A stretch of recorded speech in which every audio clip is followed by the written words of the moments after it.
사도신경으로 우리 신앙을 고백하겠습니다. 전능하사 천지를 만드신 하나님 아버지를 내가 믿사오며 그 외아들 우리 주 예수 그리스도를 믿사오니 이는 성령으로 잉태하사 동정녀 마리아에게 나시고 본디오 빌라도에게 고난을 받으사 십자가에 못 박혀 죽으시고 장사한 지 사흘 만에 죽은 자 가운데서 다시 살아나시어 하늘에 오르사 전능하신 하나님 우편에 앉아 계시다가 저리로서 산 자와 죽은 자를 심판하러 오시리라. 성령을 믿사오며 거룩한 공회와 성도가 서로 교통하는 것과 죄를 사하여 주시는 것과 몸이 다시 사는 것과 영원히 사는 것을 믿사옵나이다. 아멘. 사랑이 많으신 하나님 아버지, 아침 이슬같이 잠깐 있다 사라질 인생들이 영혼을 바라보며 주님 앞에 나왔습니다. 오늘도 주님이 주신 은혜로 인하여 이 땅의 소망 같지 아니하고 하나님 나라 영원한 곳에 우리의 눈이 고정되게 하여 주옵소서. 하나님 아버지, 오늘도 주의 백성들 긍휼히 여겨 주옵시고 하나님 앞에 나와 간구하는 기도마다 응답해 주셔서 땅에 사는 날 하나님과 함께하는 자의 모습으로 세상을 이기며 살게 해 주옵소서.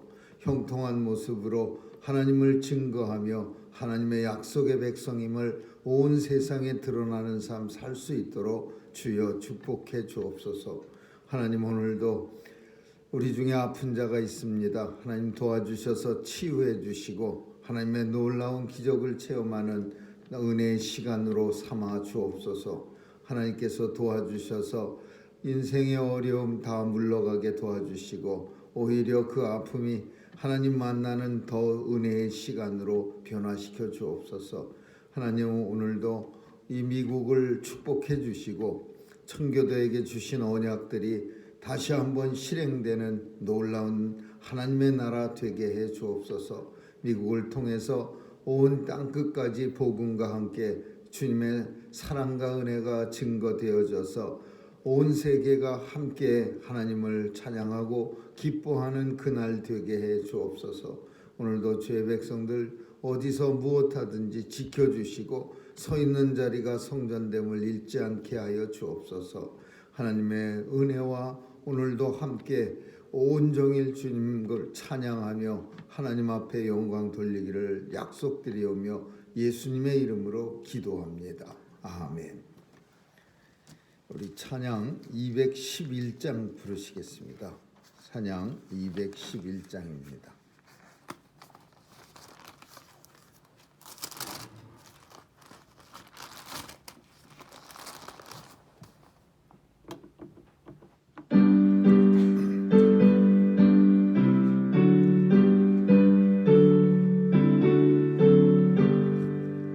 그 참혹한 십자가에 주 달려 흘린 피 샘물같이 늘 흐르니 죄 많은 형제여 값 없어도 다 나와서 내 죄를 고하며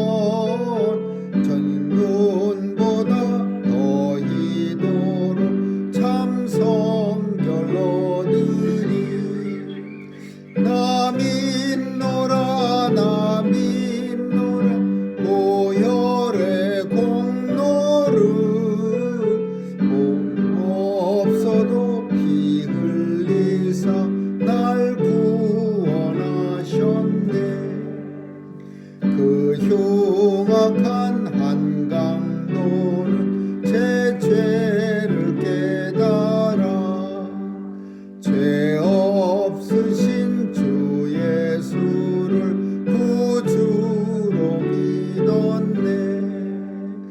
내 지은 죄 흉악하나 주 예수 믿으면 용서받은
말씀은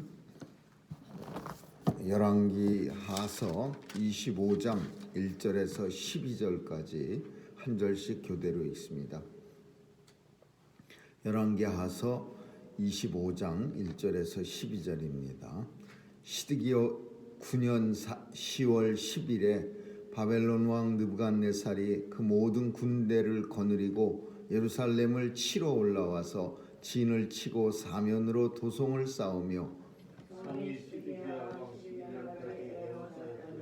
그 4월 9일에 성중에 기근이 심하여 그 땅 백성의 양식이 지나였고 갈대아 사람이 그 성을 에워싸 스스로 성벽에 구멍을 뚫은지라 모든 군사가 밤중에 두 성벽 사이에 왕의 군사 전문 길로 도망하여 아라바 길로 가더니 갈대아 군사가 왕을 쫓아가서 여리고 평지에 미침에 왕의 모든 군사가 저를 떠나 흩어진지라. 갈대아 군사가 왕을 잡아 림나하여 왕에게로 끌고 가려 저에게 신문하고 시드기야의 아들들을 저의 목전에서 죽이고 시드기야의 두 눈을 빼고 사슬로 결박하여 바벨론으로 끌어갔더라. 바벨론 왕 느부갓네살의 19년 5월 7일에 바벨론 왕이 신하 시위대 장관 누부사라단이 예루살렘에 이르러 여호와의 전과 왕궁을 사르고 예루살렘의 모든 집을 귀인의 집까지 불살랐으며 시위대 장관은 좀 갈대아 온 군대가 예루살렘 사면 성벽을 뚫었으며 성중에 남아있는 백성과 바벨론 왕에게 항복한 자와 무리의 남은 자는 시대 장관 느부사라단이 다 사로잡아 가고 빈천하는 장면을 그 땅에 남겨두어 포도원을 다스리는 자와 농부가 되게 하였더라. 아멘. 멸망으로 계속해서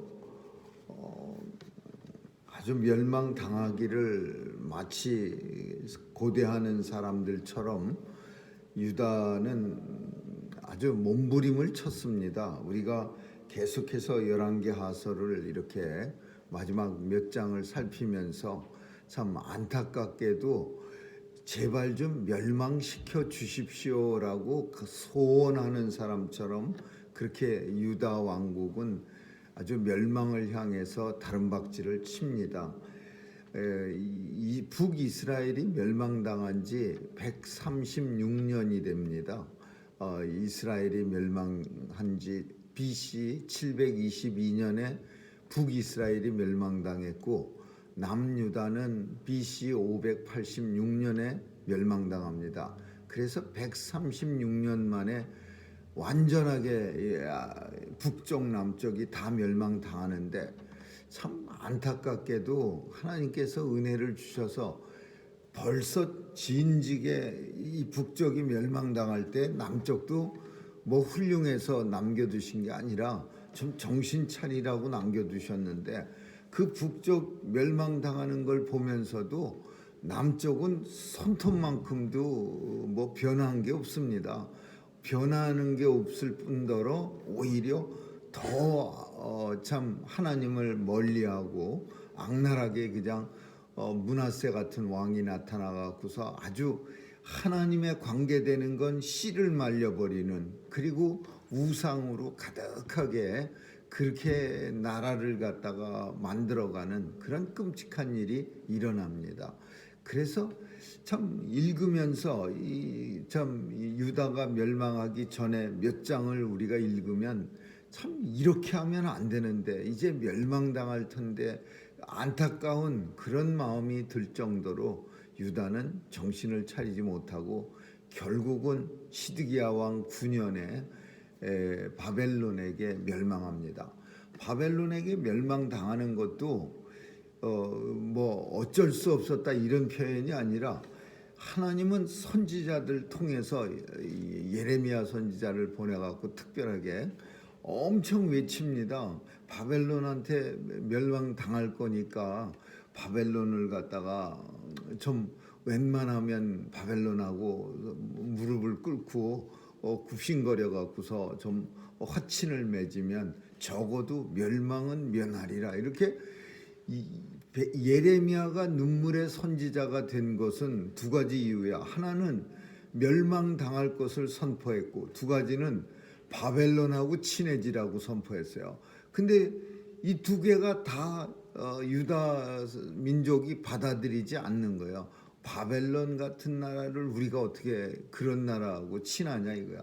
그리고 우리가 왜 멸망하느냐 이거예요. 바벨론하고 친하지 못한 이유 여러 번 얘기하지만은 우리 인생은요 되게 답답한, 때로는 어떤 때는 아주 신나게 변덕이 죽을 듯해서 조석지간에도 몇 번씩 변하지만 어떤 생각들은 죽어라고 안 변하는 게 있습니다.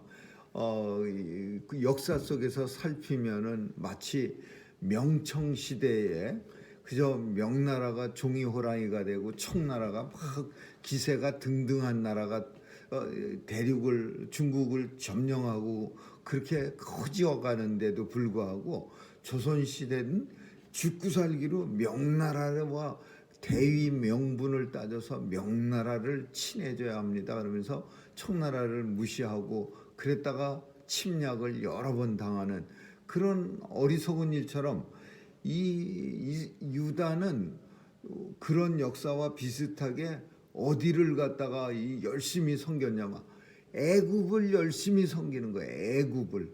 그리고 더 나아가서는 아수르를 섬기는 거예요. 자기 반쪽을 갖다가 점령시킨 아수르를 왜 거기 가서 열심히 조아립니까?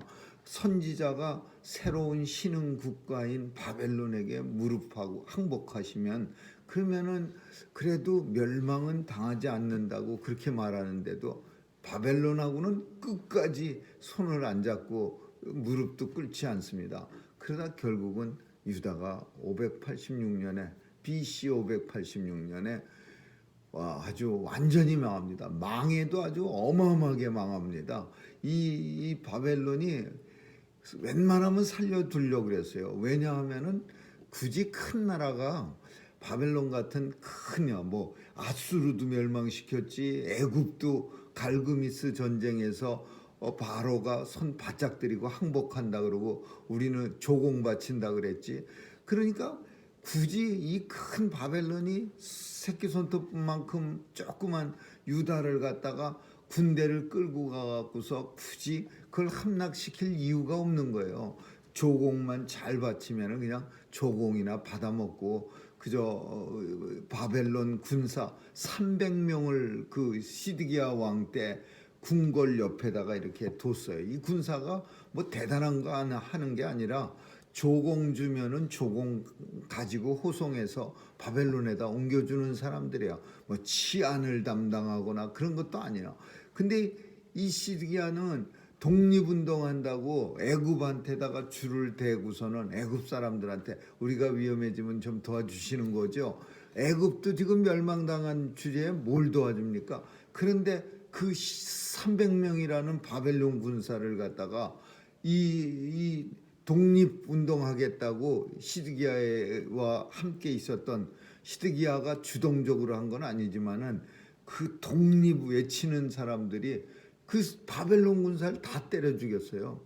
그래갖고서는 그냥 바벨론이 화가 잔뜩이 나갖고 자기 군사를 갖다가 주둔지에 점령시켜놓은 그 군사가 그게 300명으로 끝날 상황입니까? 300명 죽이면 30만 명이 내려오지. 그러니까 그 사람들 300명 죽이면 독립이 됩니까? 큰 나라가 있는데 300명 때려 죽이니까 그냥 바벨론이 그냥 즉각 쳐들어와 갖고 무지막지하게 잔인하게 아주 씨를 말려버렸어요. 일단은 토성을 싸서 성에 동그랗게 이렇게 성을 싸갖고서 바벨론 군사가 그 예전의 전투에서는 이렇게 성의 높이만큼 언덕바지를 만들어 놓습니다. 그리고 그 언덕으로 군사들이 달려 올라가 갖고서 성 안으로 쳐들어가는 거예요. 이걸 토성이라 그래요. 근데 이 토성을 쌓아 갖고서 예루살렘 성을 쑥밭을 만들어 놓는데 토성 때문에 무너지기 전에 기근이 들어가고서 그 안에 사람들이 식량이 없어갖고서 어차피 가만히 있어도 죽을 거니까 성에 구멍을 뚫어갖고서 왕이 탈출을 시도합니다. 애굽으로 도망가면 살려고 아라바 길로 도망갔다. 그 표현은 애굽으로 도망가는 거야. 애굽이 지금 도와주진 않았지만 적어도 우리가 도망만 가면 우리는 살려줄 거다.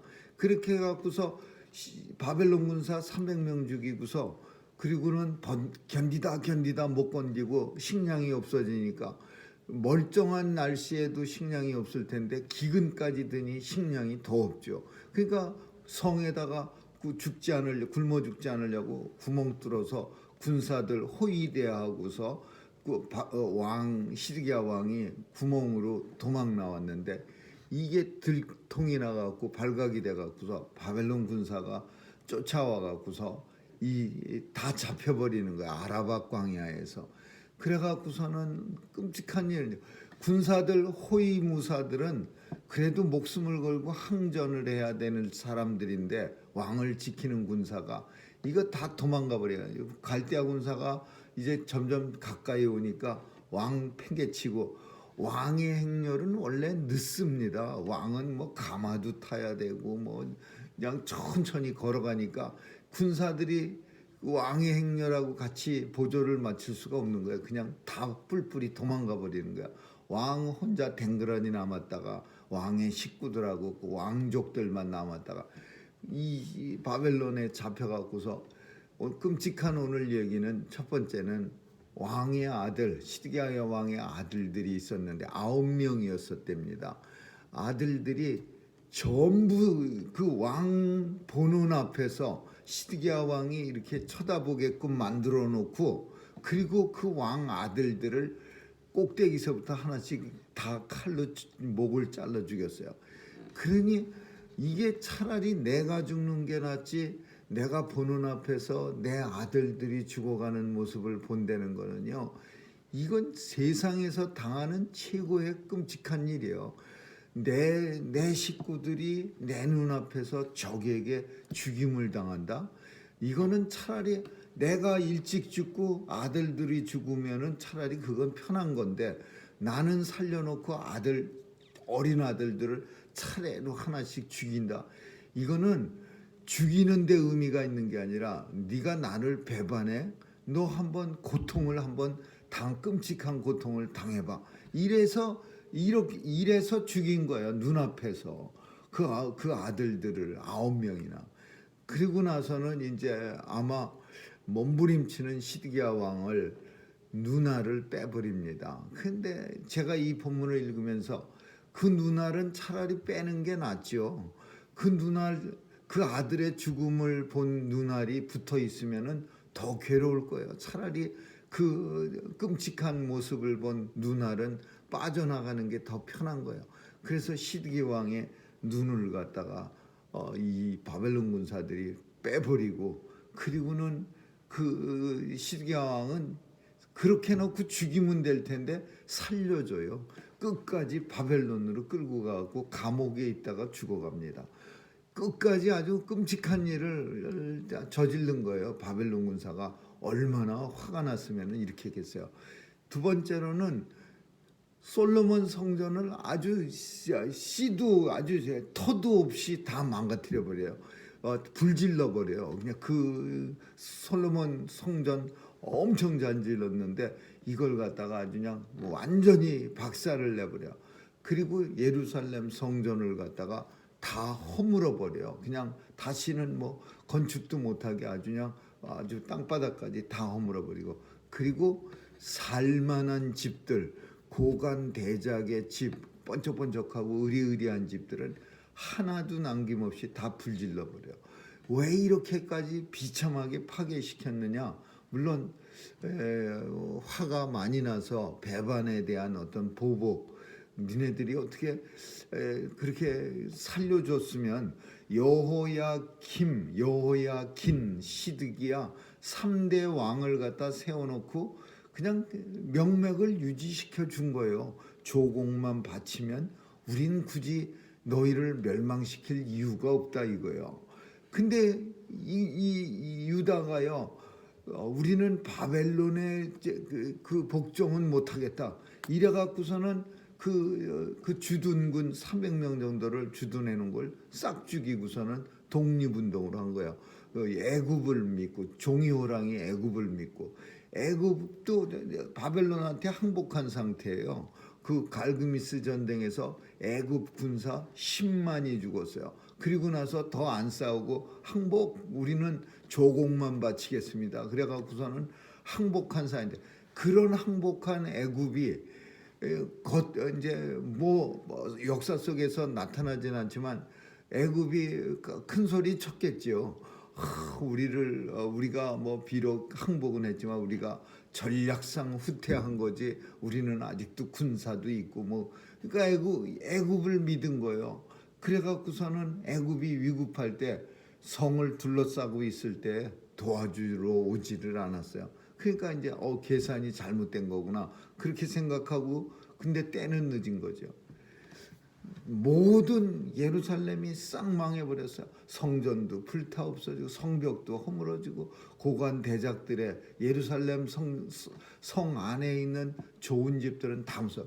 거기다가 조금 어깨에 가방을 맨 적이 있는 사람들은 다 잡아가 버렸어요. 가방끈이 좀 있다, 뭐 길지 않아도 짧아도 그냥 다 끌고 가버렸어요. 그리고는 빈천한 자만 남겨놨어요. 왜 남겨놨냐? 포도밭에서 소출되는 그 이스라엘의 좋은 포도, 그거 관리할 사람, 일할 사람만 남겨놔. 빈천한 자만 남겨놔서 포도밭을 관리하게 하였더라. 거기서 나온 포도주 가져가려고 그냥 농부들, 배우지 못한 그런 사람만 잔뜩 남겨놓고, 그리고 다 끌고 가버렸어요. 6만 명 정도 끌고 가서 5만 몇천 명을. 참 이런 끔찍한 일을 당했는데, 제일로 끔찍하게 생각할 수 있는 일은 하나님 나라가 망했다 이거예요. 하나님께서 친히 애굽에서 인도해 내셔서 가나안 땅에다가 하나님이 정착시켜 줬는데, 그 하나님의 백성, 선민, 이스라엘, 이 하나님의 백성들이 망했다 이거예요. 본인들도 충격이 컸을 거예요. 본인들이 제일 컸을 거예요. 우리가 선민인데 어떻게 우리가 아주 그냥 모조리 이렇게 멸망당할 수가 있어. 북쪽, 남쪽. 북쪽이 멸망당했을 때까지만 해도 남쪽에서 생각하기를, 저것들은 하나님 잘 못 믿어서 그래, 저렇게 우상을 섬기고선. 그런데 이제 남쪽이 멸망당했을 때는 그 말은 그래도 이제 북쪽한테나 쓰는 말이지, 우린 그래도 믿을 만큼 믿었는데 사실은 믿지 않았죠. 그랬는데 남쪽은 하나님의 백성이라는 아주 되지 못한, 백성답게 살지는 못했어도 백성이라는 자부심만 잔뜩 있었던 거예요. 근데 멸망당하고 나니까 제일 충격에 빠진 게 유다 사람들이야. 하나님의 백성이 어떻게 이렇게 멸망을 당하지? 그리고는 더 나아가서 무슨 생각하죠? 하나님이 안 계시나 보지.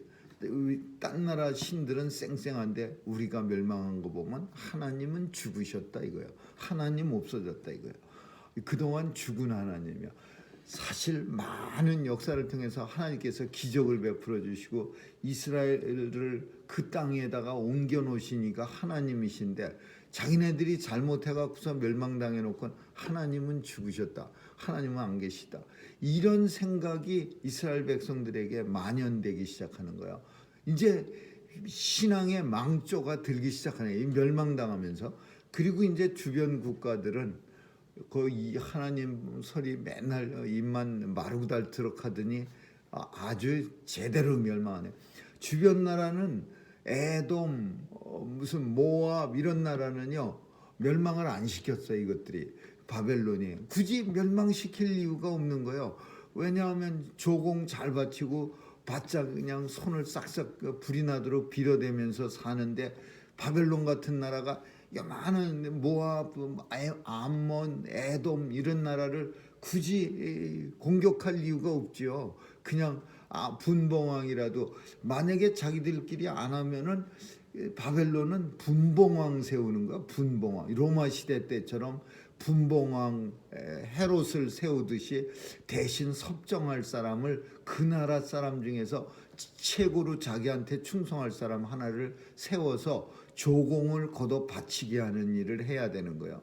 그러니까 굳이 멸망 안 시키는데 이 유다는 선지자의 말을 안 듣고 되지 못한 뭐 독립운동 어쩌고 해가면서 바벨론 군사 300명 그 주둔군 때려 죽이면은 그게 독립이 됩니까?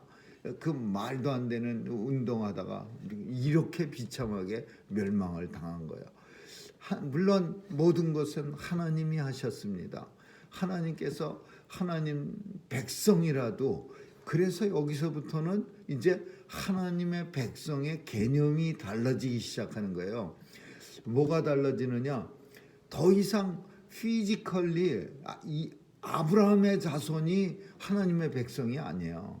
아브라함의 자손이 아니라 예수 믿고 하나님을 믿고 회개하는 사람이 하나님의 백성이 되는 거예요. 이제 이 유다의 완전한 멸망 이후로부터는 이제 아직 예수님 시대에도 껄핏하면 뭐 우리가 에브라임 자손인데 이런 헛소리가 나오긴 하지만은 이제 성도의 개념이 변화되는 거야.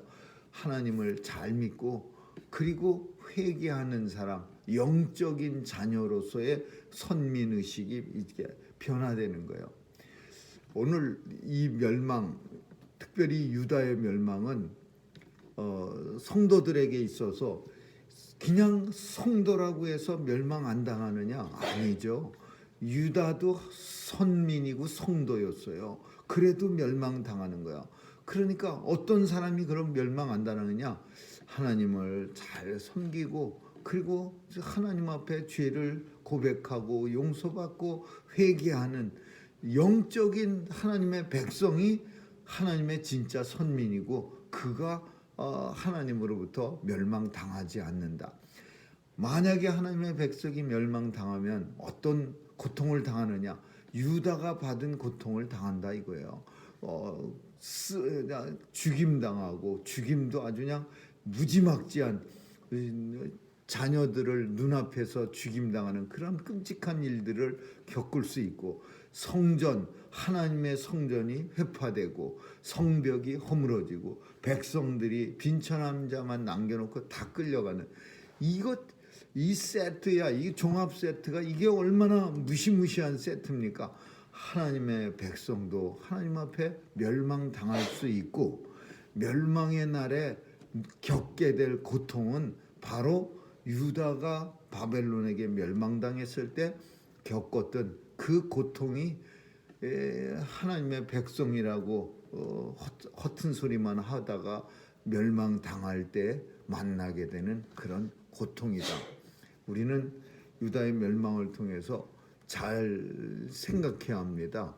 얼마나 유다가 밥 먹듯이 우리가 하나님의 백성이라고 그렇게 뻥뻥거리면서 살았습니까? 그럼에도 불구하고 하나님의 백성답게 산 흔적이 없어요. 그런데도 그냥 한번 하나님의 백성이면 마치 무슨 영원한 해병, 한 번 해병이면 영원한 해병. 그거 아니요. 하나님의 백성은 하나님의 말씀대로 살고 하나님의 말씀을 가지고 늘 자신을 돌이켜서 회개하고 하나님 안에서 늘 순종하는 그런 삶을 살아가는 사람이 그게 참 하나님의 백성이고 참 이스라엘 사람이죠. 그런데 이스라엘 사람들은 그렇지 못했어요. 육체적 이스라엘만 믿고서 하나님 백성 타령하다가 이런 끔찍한 일을 만나게 되는 거예요. 오늘날도 마찬가지입니다. 하나님의 백성은 하나님의 말씀대로 살아가고 하나님 앞에 늘 자신을 살펴서 순종하고 또 늘 회개하고 또 늘 예수 그리스도를 의지하는 그런 영적인 하나님의 성도가 영적인 하나님의 백성이 그게 진짜 하나님의 백성이죠. 영적 이스라엘 이렇게 말하고 있죠. 아무쪼록 오늘도 하나님의 순수한 영적 이스라엘 백성으로서 이 땅을 살아가는 저와 여러분 되시기를 주님의 이름으로 축원합니다. 기도하겠습니다. 좋으신 하나님 감사합니다. 멸망이 얼마나 끔찍한가를, 유다의 멸망, 하나님의 선민의 멸망을 통해서 우리가 살핍니다. 하나님 안에서 새로운 영적 이스라엘의 탄생을 하나님이 알려주셨고 그 영적 이스라엘이 우리임을 우리가 압니다. 하나님께서 도와주셔서 오늘도 영적인 이스라엘답게 하나님 말씀대로 순종하며 하나님 앞에 늘 회개하며 살아가게 하여 주옵소서. 오늘도 오직 예수 그리스도 의지하며 주님과 동행하는 우리의 발걸음 되게 해 주옵소서. 감사드리며 예수님 이름으로 기도합니다. 아멘. 주기도문으로 마치겠습니다. 하늘에 계신 우리 아버지여, 이름이 거룩히 여김을 받으시오며 나라에 임하옵시며 뜻이 하늘에서 이룬 것 같이 땅에서도 이루어지이다. 오늘날 우리에게 일용할 양식을 주옵시고 우리가 우리에게 죄 지은 자를 사하여 준 것 같이 우리의 죄를 사하여 주옵시고 우리를 시험에 들게 하지 마옵시고 다만 악에서 구하옵소서. 대개 나라와 권세와 영광이 아버지께 영원히 있사옵나이다. 아멘.